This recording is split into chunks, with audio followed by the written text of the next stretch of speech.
좋은 아침입니다.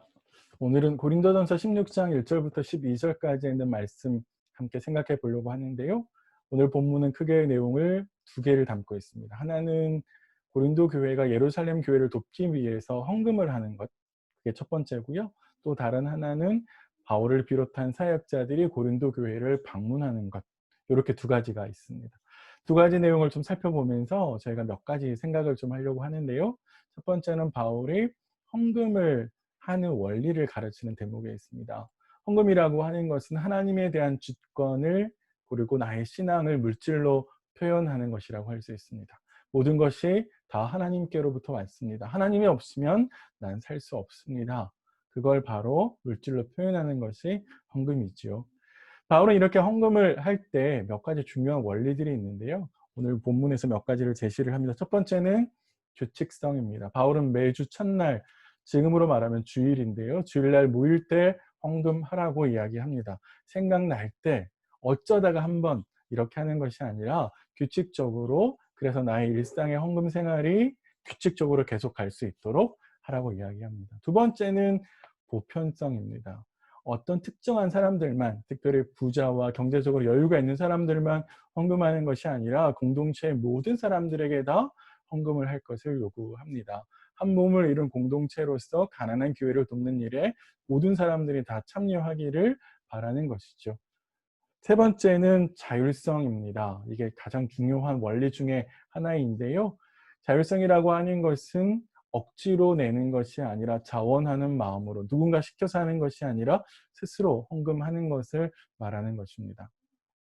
그래서 바울은 고린도 교회의 모든 사람들의 이러한 원리를 가지고 예루살렘 교회를 돕기 위한 헌금에 동참하라고 요청을 합니다. 바울이 제시하는 헌금의 원리를 통해서 우리 몇 가지 좀 우리 자신을 돌아볼 필요가 있는데요. 내가 정기적으로 헌금을 하고 있는지, 생각날 때마다 혹은 경제적으로 여유가 생길 때마다 헌금하는 것은 옳지 않습니다. 교회의 형편과 상황과 그리고 나의 수입을 비교하면서 적절하게 규칙적으로 헌금을 하는 것이 중요하고요. 특별히 자원하는 마음으로, 누군가 시켰기 때문에 혹은 다른 사람들이 다 하니까 어쩔 수 없이 억지로 내는 것은 헌금의 원리에 맞지 않습니다. 기쁜 마음으로, 자원하는 마음으로, 특별히 하나님께 대한 나의 신앙을 고백하는 그런 마음으로 헌금하는 것이 중요합니다. 한 가지만 덧붙이면요. 예루살렘 교회가 고린도 교회로부터 도움을 받게 되는데요. 거꾸로 말하면 고린도 교회가 예루살렘 교회의 기근으로 말미암아 어렵고 힘든 것들을 돕는 것이 바로 바울의 계획이었습니다.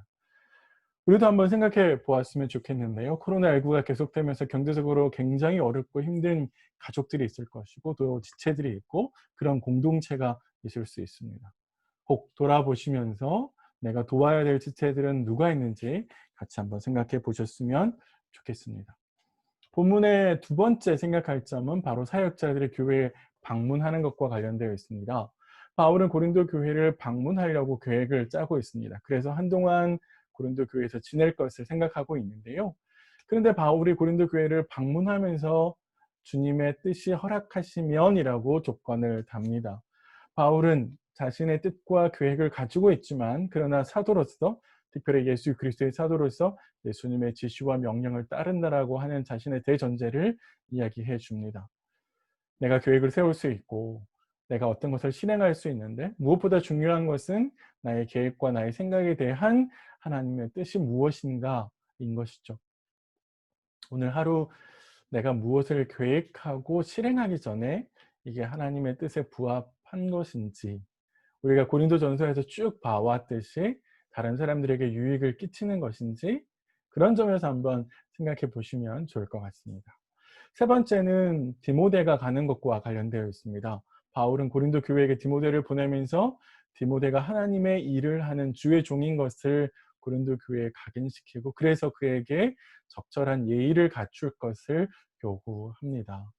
사실 교회 안에 사역자들이 많고, 그 사역자는 때로는 경험이 모자랄 수도 있고요. 나보다 나이가 어릴 수도 있죠. 하지만 하나님의 부르심을 받은 사역자이기 때문에 사역자로서의 적절하게 대한 태도는 우리에게 꼭 필요합니다. 왜냐하면 그에 대한 나의 태도는 곧 그를 부르신 하나님에 대한 나의 태도를 보여주는 것이기도 하지요. 사역자들이 적절한 태도를 갖추지 못했을 때, 자신의 사명에 대한 책임을 다하지 못했을 때, 그건 하나님께서 따지시고 하나님께서 책임을 물으실 겁니다.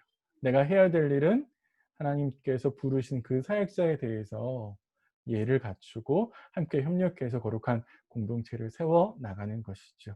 그런 면에 있어서 나의 태도에 대해서 한번 점검해 보았으면 좋겠습니다.